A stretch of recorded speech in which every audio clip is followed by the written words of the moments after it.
The Saturday morning sun had just begun, warming the highways outside Charlotte, North Carolina, painting the pavement with a golden glow as weekend travelers headed toward the city. Families packed into SUVs, delivery trucks followed their schedules, and motorcycles occasionally cut through the steady traffic. Among them was a striking matte blue Ducati Panigale V4, its engine producing a smooth, controlled sound rather than the loud Many roar people expected from a high-performance motorcycle riding. It was Maya Williams, a poised black woman in her late 30s, whose calm presence attracted attention without demanding it. Dressed in a fitted black riding jacket, protective gloves, dark riding jeans, and polished boots, she projected confidence earned through discipline rather than appearance. Every movement reflected years of experience. From the way she checked her mirrors to the steady distance she maintained between vehicles. She wasn't trying to impress anyone. She simply respected the road and everyone sharing it. Maya had planned a quiet weekend trip before attending an important legal conference later that afternoon. Riding had always been her way of clearing her mind before difficult responsibilities. The open road reminded her that patience often accomplished more than speed, and that good judgment mattered more than quick reactions. She believed the same principle applied to life. Every decision carried consequences, especially for people entrusted with authority. Several miles ahead, the Mecklenburg County Sheriff's Office had established a temporary traffic safety checkpoint. It was part of a statewide initiative focused on stolen vehicles, impaired drivers, and fraudulent registrations. Bright orange cones narrowed traffic into a single inspection where officers briefly checked documentation and observed unusual activity. Most drivers passed through within moments, thanking the officers before continuing their journey. Standing near the front of the checkpoint were two female police officers assigned to the morning operation. Sergeant Rachel Carter had spent nearly 16 years in law enforcement. She believed deeply in protecting her community and had earned a reputation for being confident under pressure. Beside her stood Officer Elena Brooks, a younger officer who had joined the department only 3 years earlier. Elena admired Rachel's experience, but still carried the habit of questioning situations before drawing conclusions. Together they formed a respected team, balancing experience with careful observation. As vehicles moved steadily through the checkpoint, a message appeared on Rachel's patrol tablet. The notification referenced a luxury sport motorcycle, possibly connected to an ongoing interstate investigation. The alert was incomplete. It listed only a general description of a high-performance motorcycle and indicated that additional information was still being verified. No license plate number appeared.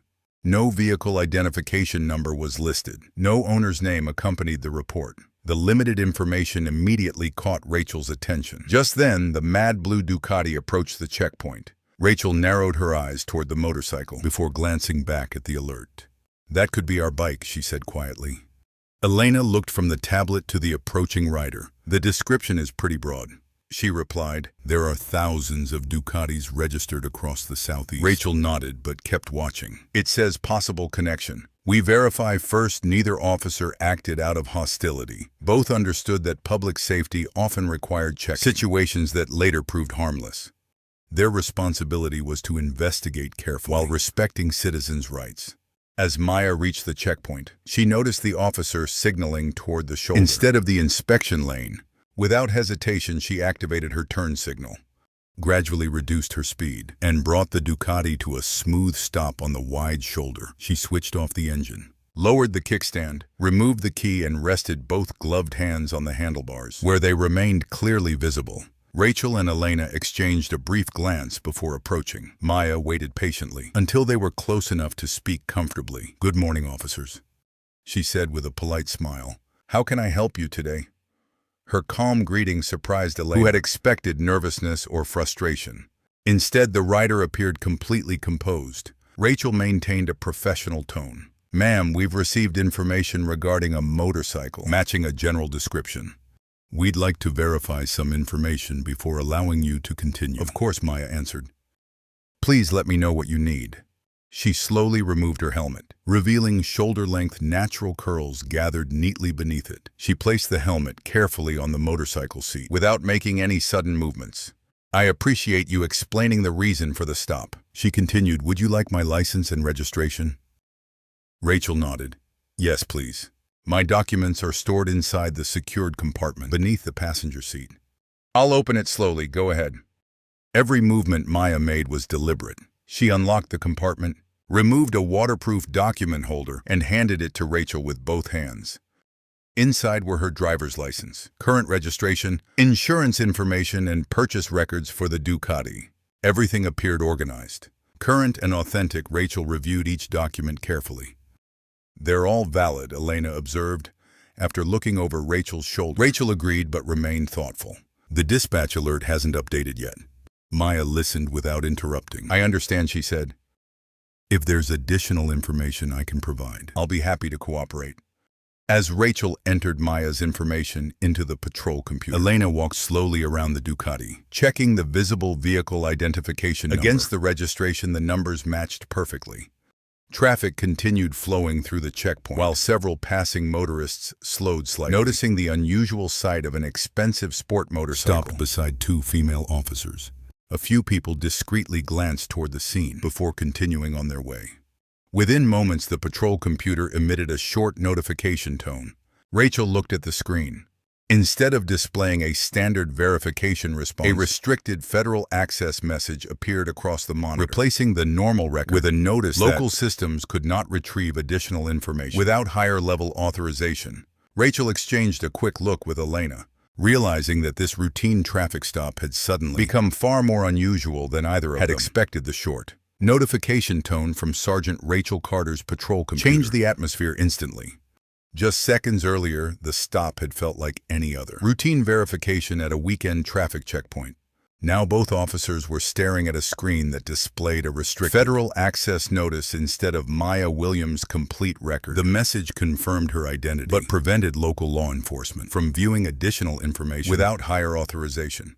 Rachel had encountered suspended licenses, stolen vehicles, and fraudulent registrations during her career. But this was different.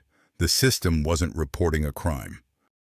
It simply wasn't allowing access. Officer Elena Brooks leaned closer to read the message herself. "It verified her name," Elena said quietly. Rachel nodded without taking her eyes off the screen. "It did, but it won't open the rest exactly." Maya remained standing beside her Ducati with both hands visible, giving the officers space to do their jobs. She noticed the change in their expressions, but resisted the temptation to interrupt. Years of experience had taught her that calmness often revealed more than confrontation ever could. She understood that uncertainty could place pressure on officers who were expected to make quick decisions with incomplete information. Rachel finally looked up. "Mrs. Williams, our system is confirming your identity, but your federal record has restricted access. We're going to need a little more time." Maya gave a respectful nod. "I understand. If there's anything else I can legally provide, I'll be happy to cooperate." Her answer caught Elena's attention. Most people became frustrated after hearing they had to wait longer. Maya simply acknowledged the situation without showing anger. Rachel contacted dispatch through her shoulder. "Radio dispatch. This is Sergeant Carter. I need federal verification on a restricted record associated with a traffic stop." The dispatcher answered almost immediately. "Copy that. Stand by while we submit the request." Several moments passed before another response came through. "Federal verification request received due to restricted access. Confirmation may require additional authorization. Advise units to maintain the scene until verification is complete." Rachel thanked dispatch before lowering her radio.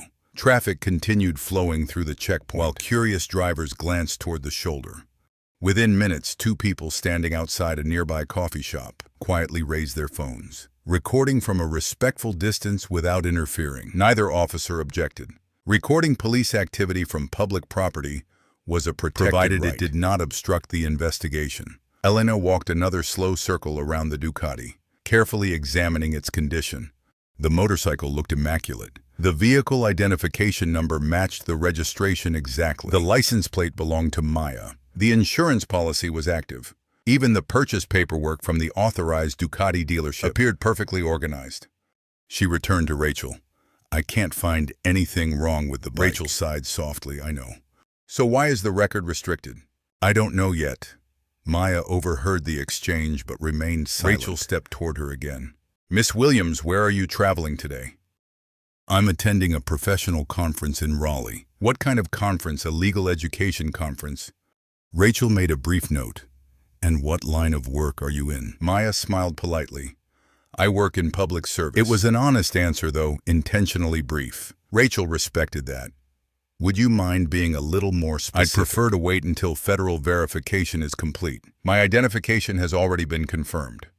There was nothing disrespectful in her tone. She wasn't refusing to cooperate.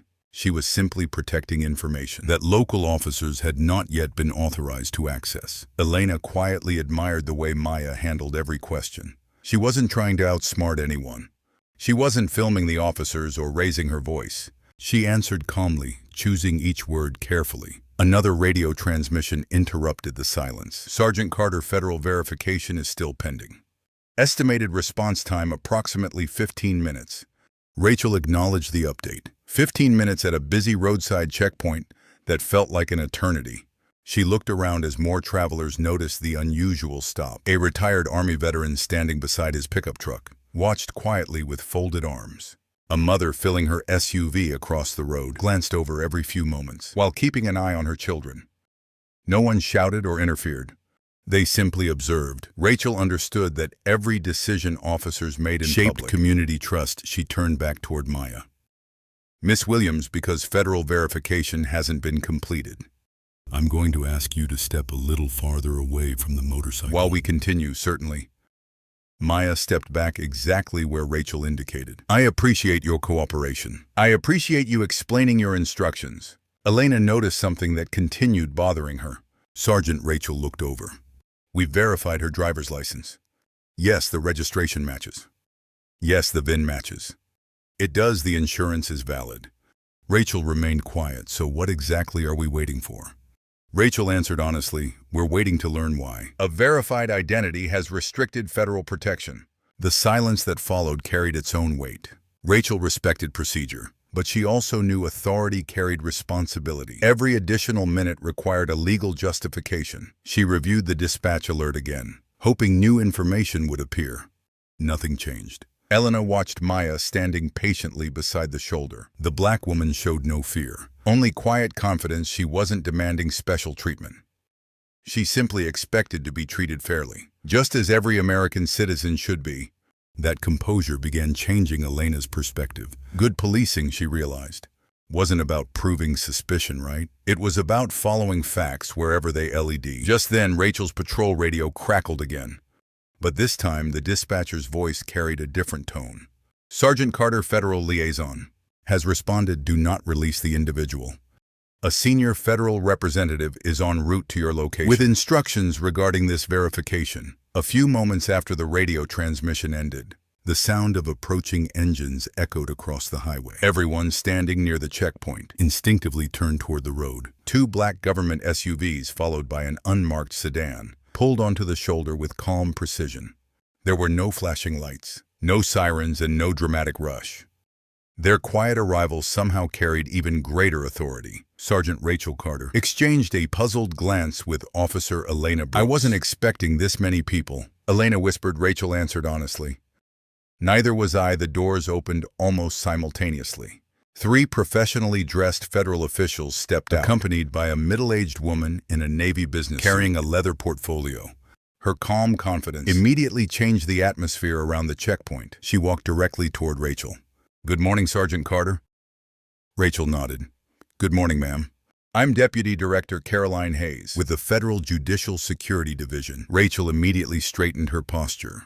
Thank you for coming. Caroline looked beyond the officers toward Maya Williams, who remained standing exactly where she had been instructed nearly 20 minutes earlier. Maya had never complained, never argued, and never attempted to leave. She simply waited patiently, trusting that professionalism would eventually overcome uncertainty. Caroline smiled warmly. Good morning, Judge Williams. Rachel felt her heartbeat. Elena slowly turned toward Maya. Judge Williams. Maya returned the smile with quiet respect. Good morning, Director Hayes. For several seconds, neither officer spoke.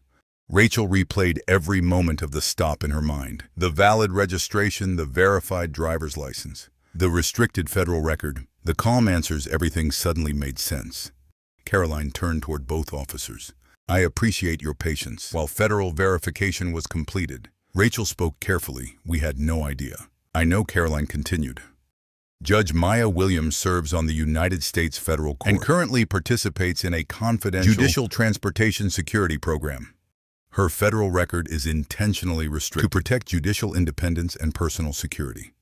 Several bystanders quietly exchanged surprised looks. The retired Army veteran removed his cap. The young mother standing beside her SUV lowered her phone.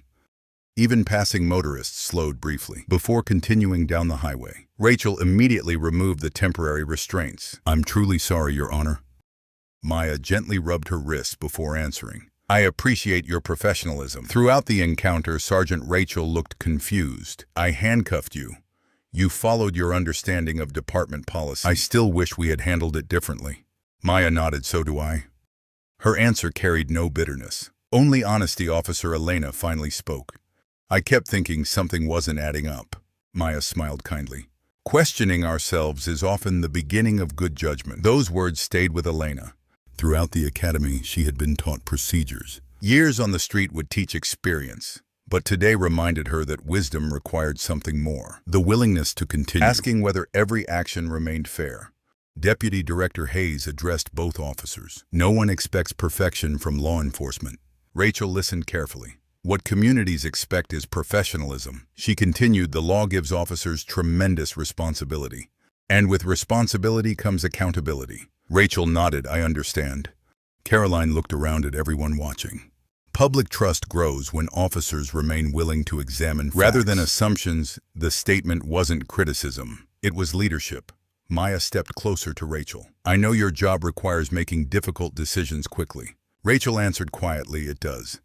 And mine requires protecting the Constitution every single day." Rachel smiled slightly. "Looks like today both jobs crossed paths." They did. The two women shook hands.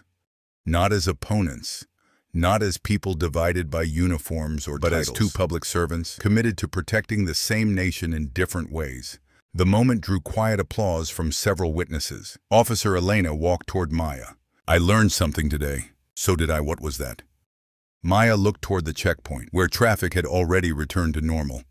"That respectful conversations build stronger communities than angry arguments ever will." Elena smiled. "I'll remember that."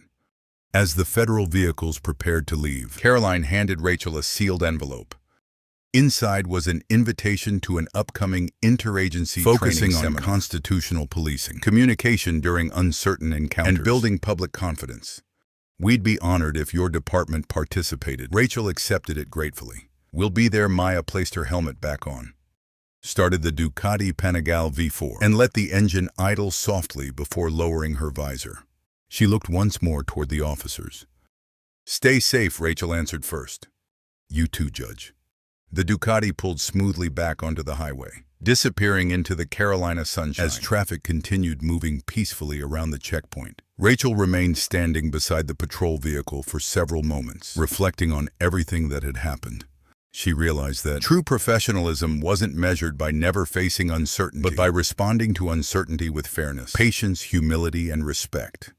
Elena understood that good officers never stop learning, while Maya demonstrated that true leadership doesn't seek to embarrass others. It seeks to strengthen institutions through integrity, compassion, and accountability. Every person who witnessed the encounter left with the same justice is strongest when those who enforce the law and those who uphold it recognize one another's shared commitment to truth, dignity, and equal treatment under the Constitution.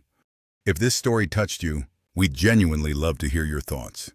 What part of Judge Maya Williams' calm response or the officer's professionalism stood out to you the most? Do you believe respect and accountability can strengthen the relationship between law enforcement and the communities they serve? Share your opinion in the comments below. Your perspective matters, and we read every comment. Also, let us know what kind of inspiring, suspenseful, or justice-centered story you'd like to see next, because your ideas help shape future stories on this channel. If you enjoyed this journey, don't forget to support the channel so you won't miss the next powerful story.